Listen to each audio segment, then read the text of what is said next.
This nation was founded on the principle that there are no kings in America. Each of us is equal before the law. No one is above the law, not even the President of the United States.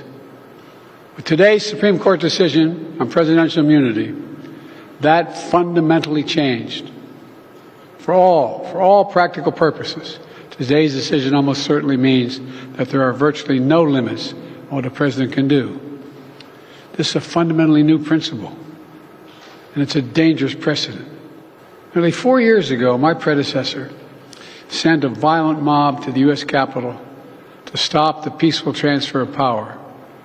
We all saw it with our own eyes. We sat there and watched it happen that day. Attack on the police, the ransacking at the Capitol, a mob literally hunting down the House Speaker, Nancy Pelosi, gallows erected to hang the Vice President, Mike Pence. I think it's fair to say it's one of the darkest days in the history of America.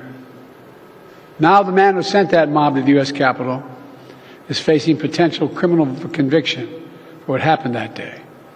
And the American people deserve to have an answer in the courts before the upcoming election. The public has a right to know the answer about what happened on January 6th before they are asked to vote again this year. Now, because of today's decision, that is highly, highly unlikely. It's a terrible disservice to the people of this nation.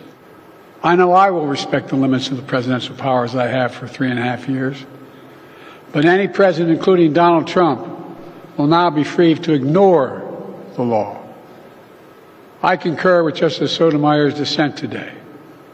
Here's what she said. She said, in every use of official power, the president is now a king above the law. With fear for our democracy, I dissent. End of quote. So should the American people dissent. I dissent.